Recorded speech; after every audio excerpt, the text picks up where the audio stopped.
Bonjour tout le monde, malgré ce contretemps, voilà, nous continuons dans Sanhedrin à la page Tzadik Zain Amoud Bet, c'est-à-dire 97b. De quoi s'agit-il? Alors si vous comptez dans l'édition, dans l'édition classique à partir du bas, alors ça vous donne 2, 4, 6, 8, 10 lignes à partir du bas. Non, dans l'édition Steinsaltz, non. D'accord? 10 lignes à partir du bas, et au milieu de la ligne, vous avez Amar Rav. Vous avez trouvé? Tu as trouvé? 10 lignes à partir du bas, au milieu de la ligne, Amar Rav.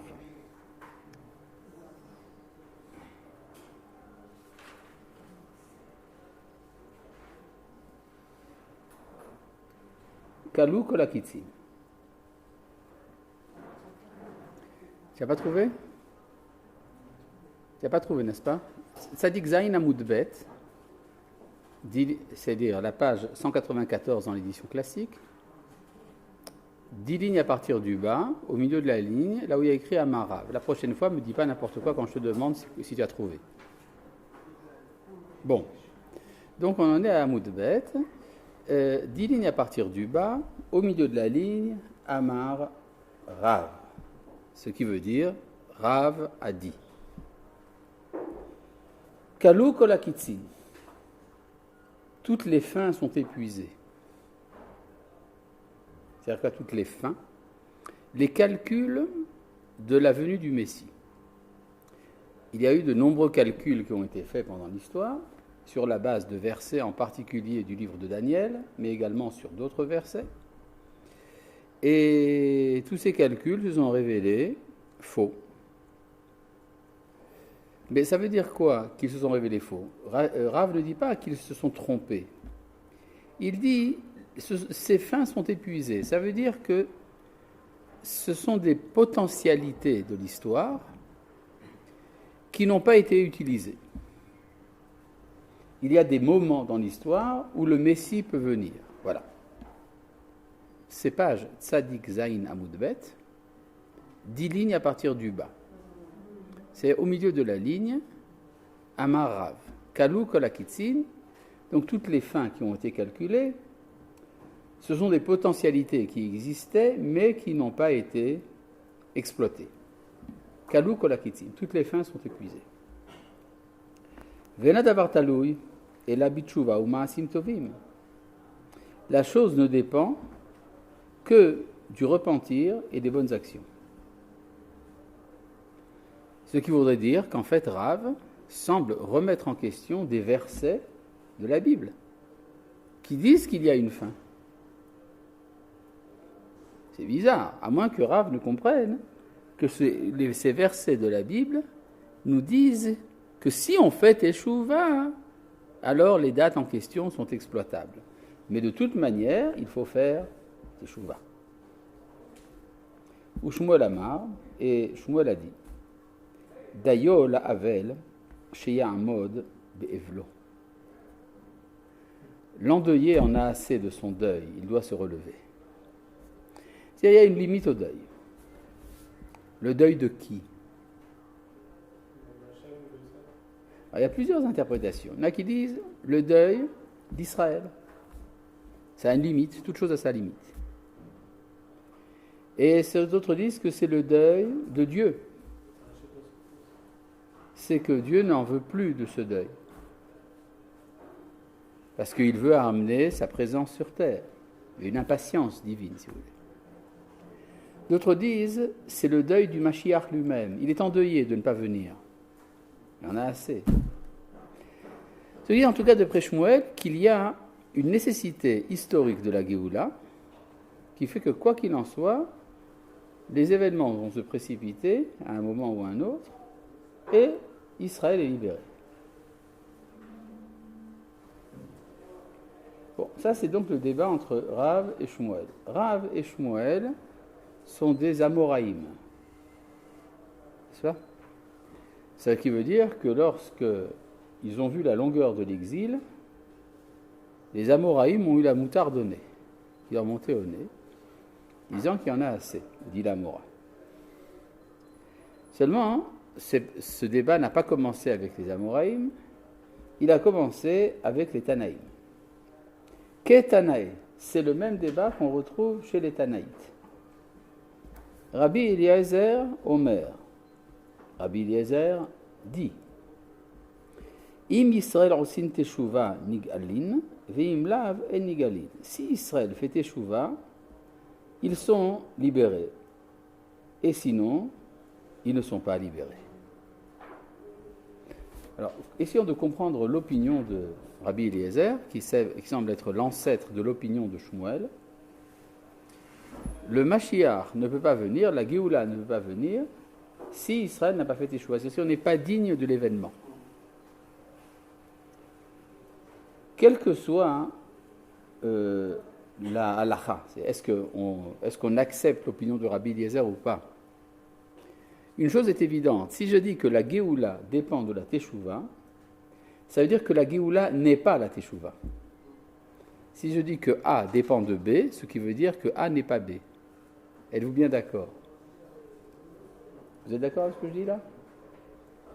Pourquoi je vous dis ça? Parce que parfois, nous avons des interprétations assez bizarroïdes qui expliquent que la Géoula, c'est identique au phénomène de la teshuva. C'est-à-dire, le jour, disaient certains, où l'on donnera des cours de Gemara à la télé, c'est là le Mashiach. Ce qui est n'importe quoi. Parce que le jour où on fait des cours de Gemara à la télé, ça veut dire que le monde a fait teshuva. Mais ce n'est pas encore la Géoula. C'est-à-dire, la Géoula, c'est un autre événement que celui de la teshuva. Seulement, Rabbi Eliezer met en rapport l'un avec l'autre. Vous avez compris? Pourquoi est-ce que Rabbi Eliezer dit ça? Sur quoi il se fonde pour dire une chose pareille? Ou sur quoi se fonde Rav pour dire une chose pareille? C'est très simple, ça fait partie de l'exigence morale de toute la Torah. Nous avons une exigence morale que l'homme soit méritant de ce qu'il reçoit, et donc le mérite, c'est la teshuva, puisqu'on est parti en exil à cause du péché. Bon, ça pose un problème, ce que je dis là, parce que, est-ce que c'est vraiment à cause des péchés que nous sommes partis en exil? Le Maharal de Prague nous avertit dans Netzach Israël, ne crois pas que l'exil est causé par le péché. Parce qu'une chose aussi énorme ne peut pas venir de quelque chose d'aussi accidentel que le péché. Le péché n'est pas quelque chose dans la nature de l'homme, c'est un accident de l'homme. Donc si c'est quelque chose de contingent, comme on dit, quelque chose qui n'est pas obligatoire, qui n'est pas forcé de se passer, alors on ne peut pas faire dépendre une modalité aussi importante de l'histoire d'Israël, qui est celle de l'exil, d'un événement qui est finalement possible. Vous avez compris ce que je dis là? Donc il y a un problème. Si la galoute ne vient pas du péché, pourquoi est-ce que la Géoula dépendrait de la teshuva? Cependant, dans les prières, nous disons à cause de nos péchés, nous avons été exilés de notre terre. Mais le Maharal de Prague dit oui, mais bien sûr, parce qu'on ne pouvait pas faire sortir Israël en exil sans justification morale. Donc il fallait attendre qu'Israël pêche. Mais ce n'est pas pour ça qu'ils sont partis en exil. C'est comme si on vous attend au tournant, c'est une sorte d'embûche qu'on vous met pour vous faire tomber. Mais dès le départ, on voulait que vous tombiez. Ah. Exactement, les dés étaient pipés dès le départ. Donc, il y a autre chose. Mais alors pourquoi est-ce que si c'est vrai, alors Rabbi Eliezer dit que c'est la teshuva qui va nous faire revenir. Et si on ne fait pas teshuva? Vous comprenez ce que dit Rabbi Eliezer? Rabbi Eliezer dit quelque chose d'absolument énorme. Que l'on peut envisager que jamais Israël ne revienne. Que jamais Israël ne soit libéré, si jamais on ne fait teshuva. Parce que faire teshuva, c'est un acte libre. Le libre arbitre fait que je peux choisir le bien autant que je peux choisir le mal.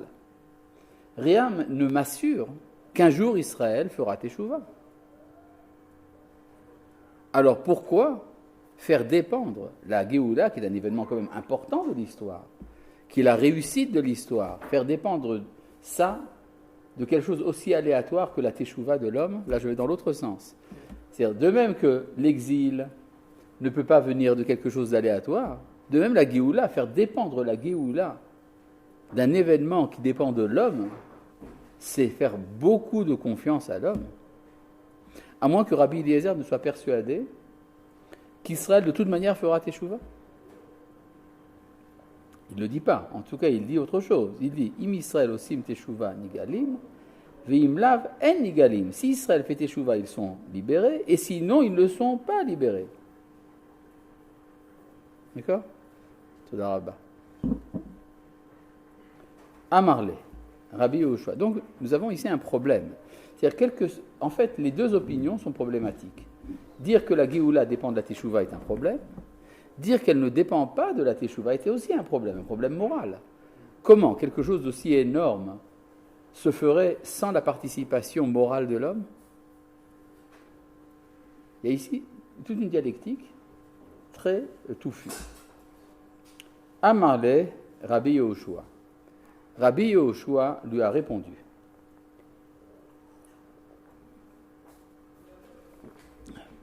Im en osin Teshuvah, en igalim. Comment? S'ils ne font pas Teshuvah, ils ne sont pas sauvés. C'est-à-dire, c'est l'étonnement même de Rabbi Yehoshua qui est en soi une objection. Là, vous avez une petite étoile. Vous avez remarqué qu'il y a une petite étoile? Chez toi, il n'y a pas. Non. Mais dans les autres éditions, vous avez une petite étoile. Vous avez remarqué? Non, pas du tout. Il y a écrit le mot « Ela ». N'est-ce pas? Mais si vous remarquez, dans la marge de gauche, il y a écrit « Birushalmi Hagirsa Amarlo Rabbi Eliezer ». C'est-à-dire que le « Ela » est peut-être une erreur de copiste. C'est très important parce que le problème est de savoir, est-ce que la suite de la ligne que nous allons lire, c'est la continuation des paroles de Rabbi Yehoshua, ou est-ce que ça serait la réponse de Rabbi Eliezer? Voyons ce que dit le texte tel qu'il est imprimé devant nous. Après, on va voir comment il faut le comprendre d'après le Yerushalmi. Et là, mais, Akadosh Baruch Hu ma'amid lahen melech, shekzerotav kashot kehamman. Dieu mettra à leur tête un roi dont les décrets sont aussi durs que celui de Haman. C'est qui Haman? Qu'est-ce qu'il a voulu faire? Exterminer. C'est la solution finale. Donc, il y aura un méchant qui va envisager la solution finale du peuple juif. Ve Israël osin teshuvah, alors Israël fera teshuvah. Ou machaziran les moutav, et les ramène au bien. Alors, si je prends le texte tel qu'il est imprimé devant nous, ça veut dire que Rabbi Eliezer, lui, pensait qu'Israël ne pourrait pas faire teshuvah, pourrait ne pas faire teshuvah. Rabbi Yehoshua pense que de toute manière Israël fera teshuvah et que c'est la condition de la Géoula. D'accord?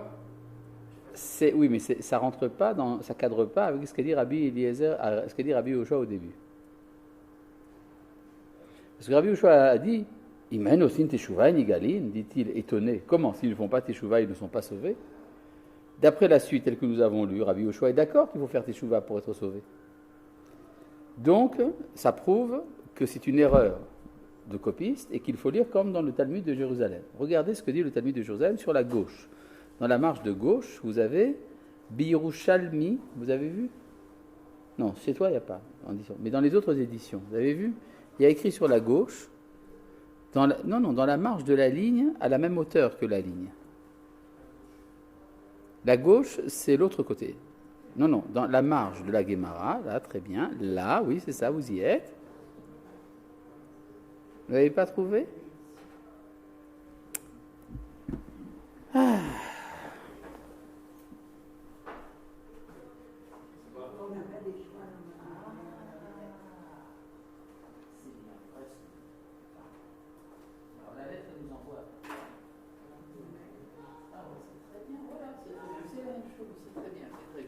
fais confiance. Voilà. Dans la Yerushalmi Hagirsa, dans le Talmud de Jérusalem, la version c'est Amarlo Rabbi Eliezer. En fait, ce que nous disons là est la réponse de Rabbi Eliezer. Et qu'est-ce que dit Rabbi Eliezer? Il dit non, mais pas du tout, ne t'en fais pas. De toute manière, Israël fera teshuva parce qu'il y aura un roi méchant. Hein? C'est-à-dire que la Géoula dépend de la teshuva, mais qu'ils seront forcés de le faire. Comme pour aller en exil, ils ont été forcés à aller en exil. Oui, exactement. Alors ça veut dire que Rabbi Yehoshua pense que même sans teshuva, il y a la Géoula. Maintenant, une petite, une lecture attentive de ce qu'on a vu là après le mot Kehaman. N'est-ce pas? Après que le décret est comme Haman, il y a écrit quelque chose de surprenant. Ve Israël osin teshuva, ou marziran les mutav. Israël fait teshuva et reviennent au bien. Je n'ai pas compris. Faire teshuva, c'est pas revenir au bien? C'est une redondance. Deux biens différents. Lesquels? Revenir au bien, c'est Israël, revenir en Israël, peut-être. Revenir à la terre. Ah, ça voudrait donc dire qu'il y a revenir au bien, on sait ce que c'est faire la Torah. Et revenir en Israël. Et donc faire teshuva, ça veut dire revenir en Eretz Israël. Comment je le sais? C'est ce qui ressort du texte de Devarim au chapitre Lamed, qu'on avait étudié à propos de Ilchot Teshuva, comme quoi le retour en Eretz Israël, c'est la forme collective de la Teshuva. Il y a une petite question. De notre temps, nous avons connu un roi dont le décret était aussi dur que celui d'Aman. Est-ce qu'Israël a fait teshuva? Il est revenu en Eretz Israël. Est-ce qu'il est revenu au bien? Il fait la Torah? Pas tous. Alors comment ça marche? On voit bien qu'il peut y avoir un roi méchant, qui a des décrets comme Aman. Israël ne revient pas au bien. Hein? Très juste, ça se fait par étapes. D'abord on revient, après il y a des étapes. D'accord? Et les étapes, ça se fait progressivement dans la société israélienne, comme on peut le voir de nos jours.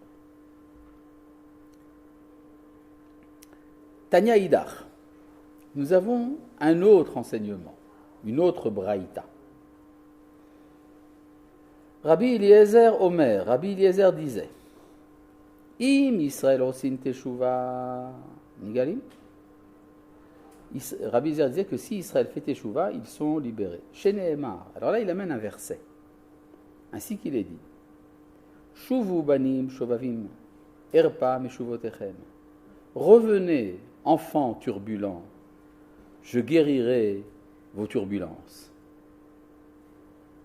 Donc, l'initiative doit venir des enfants d'Israël, qui sont les enfants turbulents, et c'est à eux de revenir. Amarlo Rabbi Yehoshua. Rabbi Yehoshua lui répond. Va'alo kvar nehemar, n'est-il pas déjà dit? Hinnam nimkartem, velo bakesef tigaelu. Vous avez été vendus gratuitement, vous ne serez pas sauvés par l'argent. Ça veut dire quoi? Hinnam nimkartem ba'avodah zara. Vous avez été vendus gratuitement, c'est-à-dire à quelque chose qui est gratuit. C'est l'idolâtrie.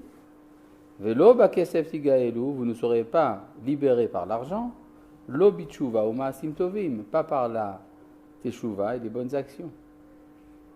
Donc Rabbi Yehoshua oppose un verset à un autre verset, au premier verset de Rabbi Eliezer. Les Tanaïm aimaient probablement jouer au ping-pong. Amarlo Rabbi Eliezer les Rabbi Yehoshua. Rabbi Eliezer répond à Rabbi Yehoshua. Va'alo kvar nehemar, n'est-il pas déjà dit? Shuvu elai, revenez à moi. Ve'ashuva alechem, et alors je reviendrai à vous. Donc il faut faire teshuva. Amarle Rabbi Yehoshua, va'alo kvar nehemar, n'est-il pas dit Rabbi Yehoshua, ki anochi ba'alti bachem, car j'ai été violent envers vous. Je prends possession de vous.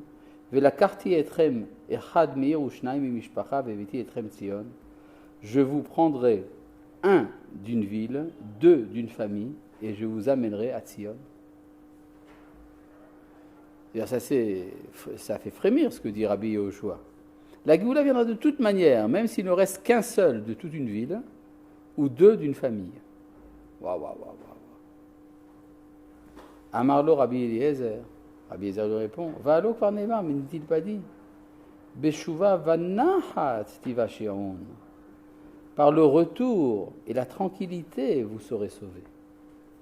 C'est-à-dire, les apocalypses de Rabbi Yehoshua ne sont pas reconnus par Rabbi Eliezer. Amar le Rabbi Yehoshua des Rabbi Eliezer. Alors Rabbi Yehoshua répond à Rabbi Eliezer, Valo par Nehemar, mais n'est-il pas dit?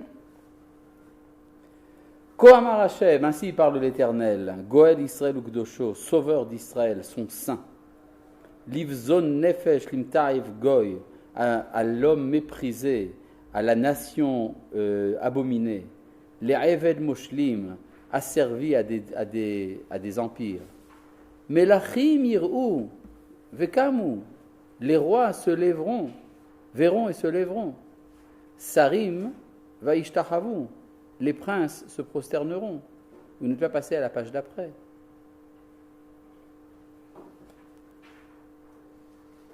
Il fallait passer à la page d'après. Et donc, on voit bien que quand Israël est méprisable, il est sauvé. Donc même quand il ne fait pas teshuva.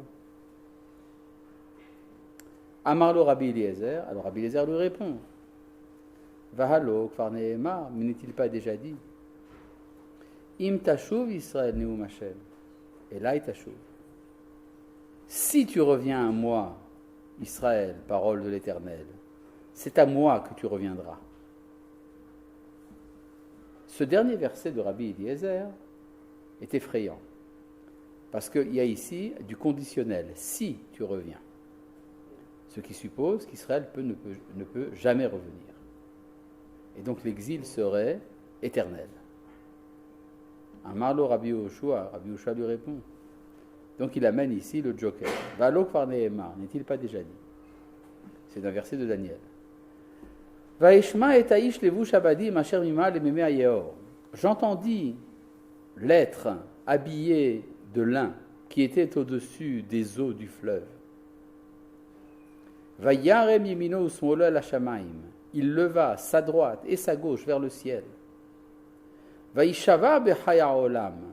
Il jura au nom du vivant du monde qu'il est moed moadim vachetzi, qu'après une période, 2 périodes et une demi-période, uchechalot napetz yadam kodesh, lorsque la main du peuple saint aura fini d'être éclatée, tichlena kol elle vegomer, tout ceci sera fini. Donc il y a une date. Veshatak Rabbi Eliezer. Et Rabbi Eliezer s'est tu.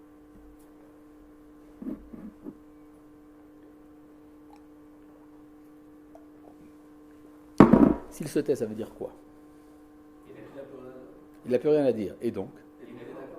Il a reconnu? C'est pas qu'il a reconnu, mais qu'il ne trouve pas de truc pour le contredire. Donc il est d'accord sans vraiment vouloir être d'accord. Il peut rien trouver d'autre. Il y a un principe dans la halakha qui est shtika keoda. Hein? Se taire, c'est comme reconnaître. Donc ça voudrait dire peut-être que Rabbi Eliezer est d'accord avec Rabbi Yehoshua. Mais dans ce cas-là, il aurait pu le dire. Exactement. Il ne veut pas. Il n'a pas de réponse, mais il est choqué. Il est choqué par l'argument de Rabbi Yehoshua. Il pourrait peut-être répondre quelque chose. En tout cas, peut-être qu'il n'a pas de quoi répondre. Mais le fait qu'il y ait une preuve basée sur un verset, une preuve scripturale, ne suffit peut-être pas pour Rabbi Eliezer. Parce qu'il y a un problème moral. Comment mériter quelque chose, comment recevoir quelque chose sans le mériter? D'accord? Bon, tout cela c'est intéressant, mais pourquoi ne pas chercher ce que dit la Torah? Je ne sais pas si vous avez remarqué que tous les versets qui ont été amenés étaient des versets des prophètes. Et la Torah, elle n'a rien à dire là-dessus. Voyons ce que dit la Torah. Pour voir ce que dit la Torah, il faut pour cela lire la Torah. C'est ce que nous allons faire.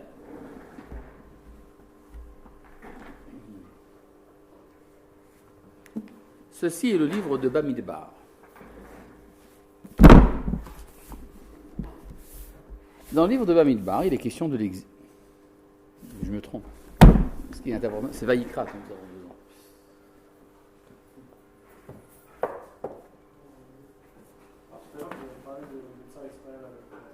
Le Maharal. Est-ce que lui, il ne croit pas que l'exil, ça vient du péché? Pourquoi est-ce qu'il y a l'exil? C'est une nécessité historique. Pourquoi? Ça fait partie de tout un projet. Il faut étudier le Nessar Israël pour ça. Nous avons à la fin du livre de Vaïkra une série de bénédictions et une série de malédictions.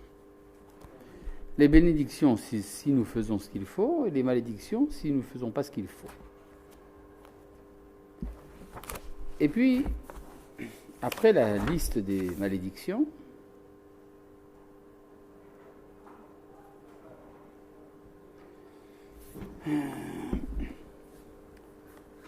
Afani elech imam bekeri, moi aussi j'irai avec eux par des voies hasardeuses.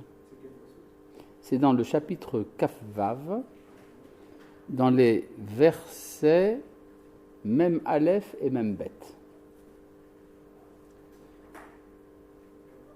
26, chapitre 26, versets 41, 42.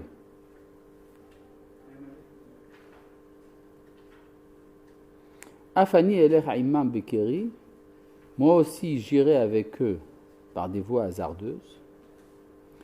Ve'eveti otam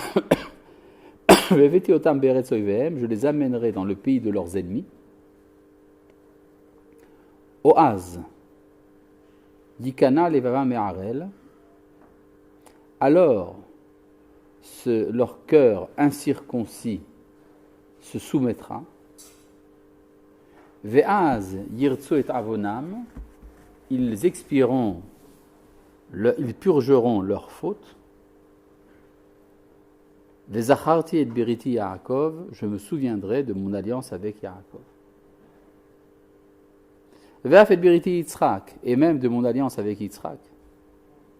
Ve'af et beriti Avram ezkor, et même mon alliance avec Avram, je m'en souviendrai. Ve'haaretz ezkor, et je me souviendrai de la terre. Donc il y a ici une promesse qu'après l'exil, il y aura une fin de l'exil. Mais ça dépend de quoi? Je reprends ici le texte en hébreu. Oaz, Yikana levava me'arel. Que veut dire le mot az? Alors. Et que veut dire le mot o? Ou alors? C'est un mot bizarre, le mot o.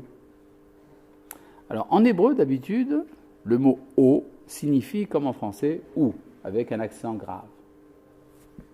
Sur le « u ». Non, pardon. Non, sans accent, pardon. « o-u », sans accent. Mais, regardez dans Rashi, si vous n'avez pas Rashi. Rashi amène deux interprétations possibles pour le mot « o ». La première, c'est que c'était l'équivalent du mot im, qui signifie le conditionnel. Et la deuxième interprétation de Rashi, c'est que c'est comme le mot oulai, qui veut dire peut-être. Alors si je lis d'après le im, il faut lire comme ça. Im yikana levava me'arel, c'est-à-dire si leur cœur incirconcis se soumet, alors je me souviendrai de mon alliance. C'est comme Rabbi Eliezer, puisqu'il fait dépendre la Géoula de Teshuvah. Mais si je dis Oulaï, c'est peut-être qu'alors leur cœur incirconcis sera soumis. De toute manière, je me souviendrai de mon alliance. Comme Rabbi Yoshua. Il y a ici un petit problème. Pourquoi est-ce que la Torah, pour un sujet aussi important, a employé un mot ambigu? Elle aurait pu dire la Torah, au lieu du mot O, elle aurait pu dire im ou bien oulai. Comme ça, on aurait évité tout ce cours. Ça veut donc dire que dans l'intention du texte, il y a que soit créée la controverse. C'est-à-dire, la controverse dans l'interprétation de la Torah est voulue par la Torah elle-même pour qu'il y ait l'opinion de Rabbi Eliezer et de Rabbi Yoshua. Et ce pourquoi? Parce qu'il y a un avantage et un désavantage à chacune des opinions. L'avantage de Rabbi Yoshua, c'est que l'histoire va réussir. Le désavantage, c'est que ça passe pas par la morale. Le désavantage pour Rabbi Eliezer, c'est qu'il est possible que l'histoire ne réussisse pas. Mais l'avantage, au moins, c'est qu'on est resté dans l'équation morale.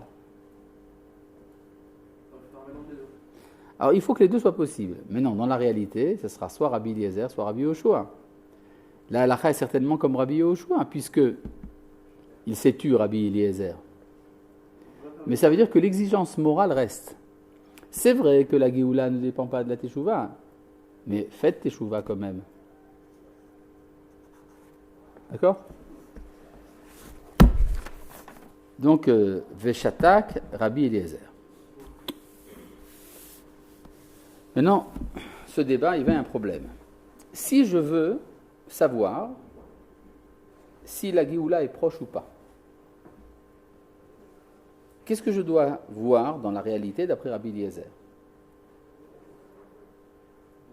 Que les gens font Teshuvah. Plus les gens font Teshuvah, plus ils accomplissent les mitzvot. Donc la Géoula est proche. C'est un signe évident. Mais pour Rabbi Yoshua, qu'est-ce qui va m'indiquer que la Géoula est proche ? Ça ne dépend pas de la Teshuvah. La venue en Eretz Israël. La montée des Juifs en Eretz Israël, ça veut dire qu'ils commencent à sortir de l'exil, ils commencent à arriver en Israël. Donc ça commence à... Ça commence. Ça commence à être la Géoula parce qu'on n'a pas tous. Alors, on va voir effectivement ce que c'est un peu ce que dit le texte. On va voir. Ve'amar Rabbi Abba. Et Rabbi Abba a dit. Vous avez remarqué qu'au début du premier mot, il y a un vav. Ve'amar Rabbi Abba. Le vav veut dire et. Ce qui veut dire que ce que dit Rabbi Abba est en rapport avec ce qui a été dit plus haut.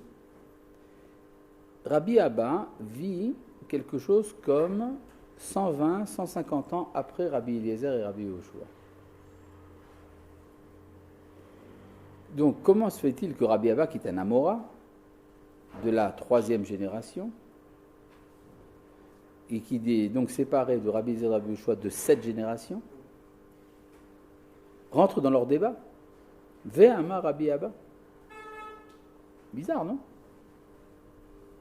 En fait, ça veut dire que Rabbi Abba vient répondre à la question que nous avons posée.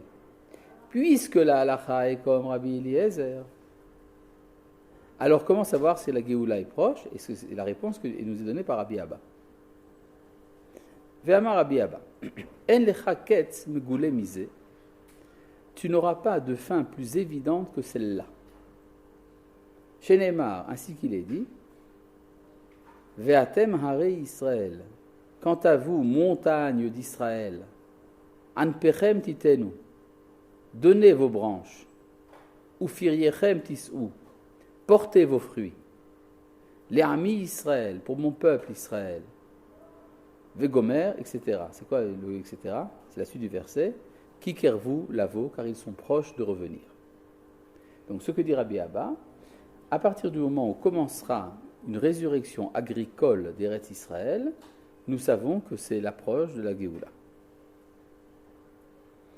Les événements ont prouvé qu'il avait raison, puisque depuis le milieu du XIXe siècle, ont commencé des nouvelles implantations qui ont fait refleurir le désert. Et par la suite, il y a eu la Géoula, puisqu'en 1948, l'État d'Israël a été fondé. Donc, Rabbi Abba a raison. Il dit, il y a déjà eu le début de la Géoula, il y a le début de la Géoula quand ça commence à refleurir. Pourquoi ? Bon, disons que c'est vrai. Mais pourquoi c'est vrai ? C'est-à-dire, pourquoi est-ce que la résurrection agricole devient le signe évident de la Géoula ? Parce que c'est la chose la plus fondamentale, la plus matérielle. Or, la Géoula inclut toutes les dimensions de la vie, donc il faut commencer par la plus matérielle. Donc il faut le retour de la richesse économique pour que la Géoula soit possible. Effectivement, la Géoula a été faite par l'intervention de grands donateurs juifs du monde entier, Rabbi Moshe Montefiore, et puis après le baron de Rothschild, et après tout le monde y a mis le paquet. D'accord ? Et c'est là que les enfants d'Israël ont commencé à sortir de la bassesse matérielle noire dans laquelle ils se trouvaient. Rappelez-vous que dans la première moitié du 19e siècle en Eretz Israël, les gens mouraient littéralement de faim. Les gens pouvaient mourir de faim, tout simplement. Et à partir de la deuxième partie du 19e siècle, ça a commencé à se calmer. Pourquoi ? Parce qu'il y a eu intervention justement du peuple juif. Il y a eu entre autres Mikvé Israël aussi, fondé par l'Alliance israélite universelle, Charles Netter. Et c'est là qu'a commencé la révolution agricole. Donc c'est le prophète Ézéchiel qui a raison. Jusque-là, vous me suivez ? Bon. Oui.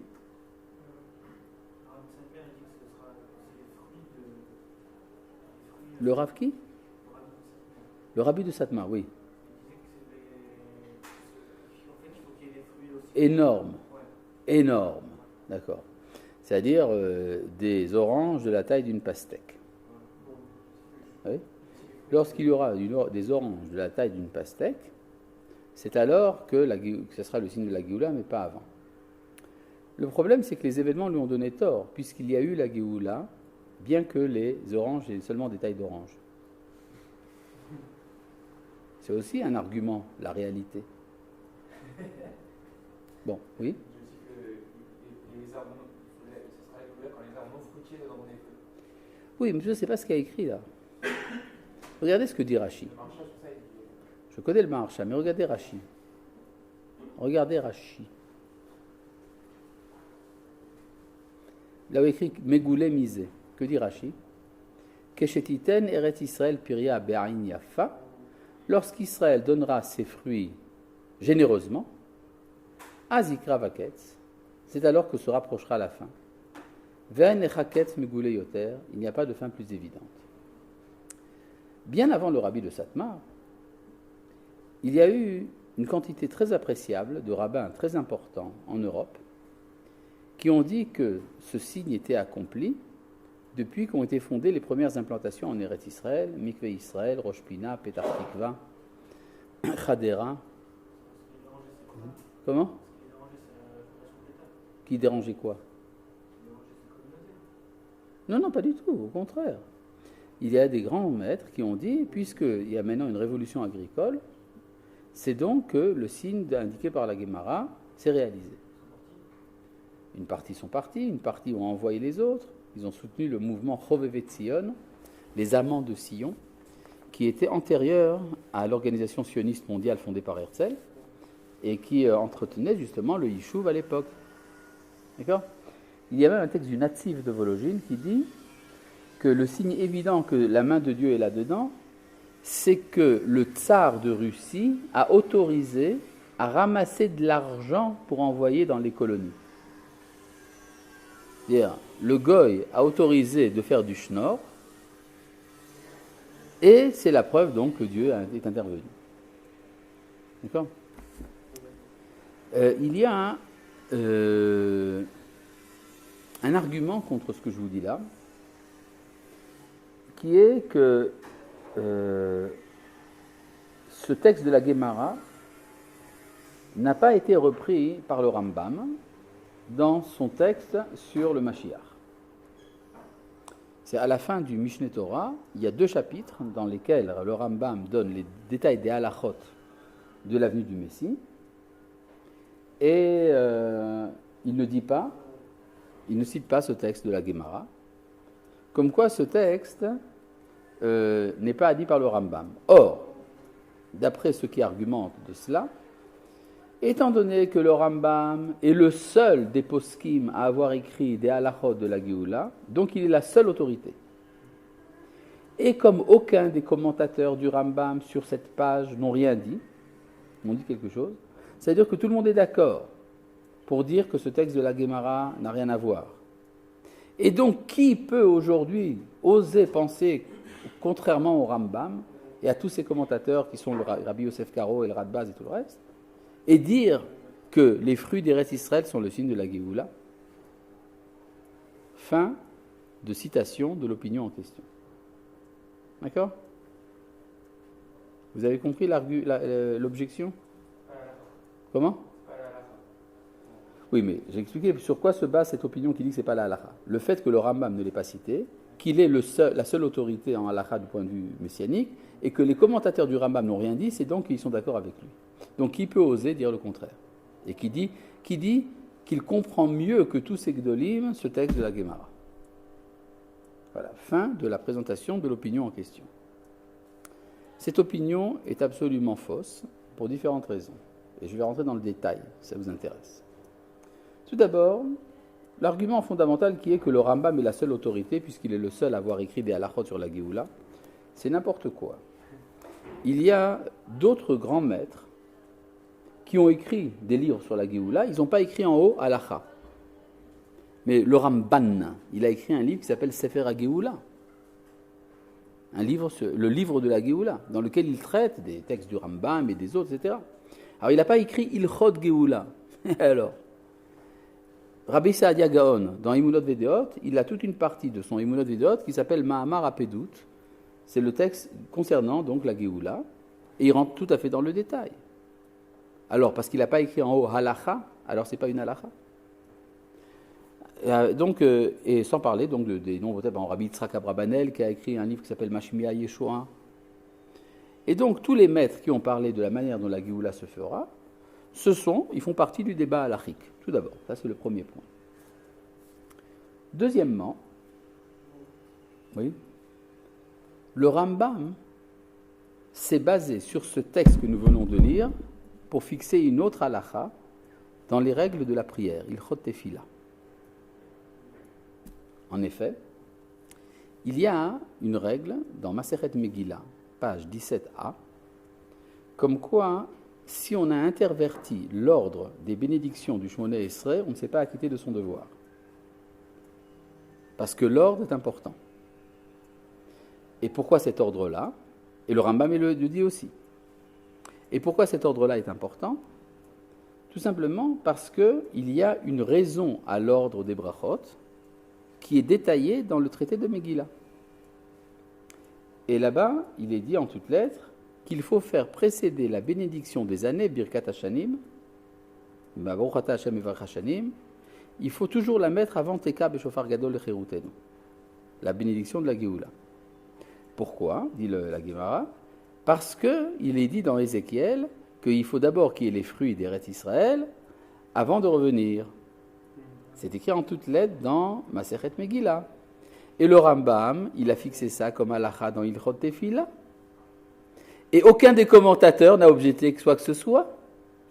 Et donc, qui peut prétendre qu'il comprend mieux que le Rambam et tous les commentateurs ce texte de la Gemara dans Megillah? Vlan. En cela, nous avons réfuté l'opinion du Rabbi de Lubavitch. Bon. Donc, je reprends ici le texte de la Gemara. Rabbi El-Azhar Omer, Afmizé. Il y a un deuxième signe de la Géoula, d'après Rabbi El-Azhar. C'est ce qu'il a dit. Alors là, c'est quand ce verset va s'accomplir. Kilifne ayamim ahem. Car avant ces jours-là, je reprends ici la Gemara. Car avant ces jours-là, Sechar ha'adam lo nihiya. Le salaire de l'homme ne sera pas donné. Usrar behema enena. Le salaire de la bête ne sera pas donné. Velayotse velaba en shalom. Pour ceux qui sortiront et qui rentreront, il n'y aura pas de paix. Minatsar, à cause du persécuteur. Maï layotse velaba en shalom. Que signifie celui qui sort et qui rentre n'aura pas de paix, minatsar, du persécuteur. Rav Amar, Rav a expliqué, Af talmidei chachamim shekatuv bahem shalom, même les rabbins dont il est dit qu'ils sont en paix, dirtiv, puisqu'il est dit, shalom rav lo ave toratecha, grande est la paix de ceux qui aiment ta Torah, même eux, en shalom ipnetzar, n'auront pas la paix à cause du persécuteur. C'est-à-dire, ce que dit ici Rabbi El-Azhar, c'est que la Géoula sera précédée d'un événement terrible dans lequel même les tzadikim ne seront pas sauvés. Et ce sera le moment de sortir et de rentrer. La Yotse ve là-bas. C'est quoi sortir et rentrer? dans le traité de Chagiga, la Gemara explique que c'est celui qui sort d'un Talmud à l'autre. C'est quoi les Talmuds que vous connaissez? Celui de l'exil et celui d'Eretz Israël. C'est-à-dire, au moment de sortir et de rentrer, c'est là qu'il y aura une grande persécution. Et ce sera juste avant la Géoula. Donc Rabbi Lazare ne parle pas seulement comme Rabbi Abba, de la résurrection agricole en Eretz Israël, il parle également de la Shoah. N'est-ce pas? Ou Shmuel Amar, et Shmuel a amené un troisième signe.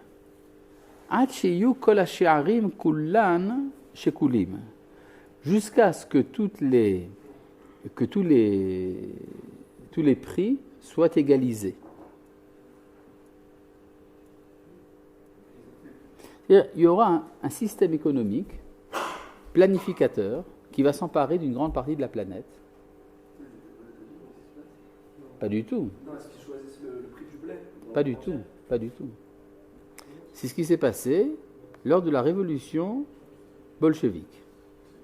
Une grande partie du monde est tombée aux mains d'une économie de planification. Et Shmuel dit, c'est ça qui précédera le retour d'Israël. Donc nous avons ici trois événements qui, d'ailleurs, comme par hasard, se sont réunis ensemble. Il y a eu une convergence des trois opinions à notre époque. Il y a eu à la fois résurrection agricole, il y a eu la Shoah, il y a eu le communisme, et les trois sont considérés comme des approches de la Géoula. Effectivement, il y a eu également la Géoula. Intéressant quand même ce texte de la Gemara. Maintenant, on peut toujours dire, mais qui le comprend mieux que le Rambam? Le Rambam lui-même dit que lorsque les événements seront proches, alors on saura de quoi les prophètes ont parlé. C'est-à-dire que le Rambam est plus loin que nous, donc il dit que lui, il ne peut pas comprendre aussi bien que nous de quoi ça parle.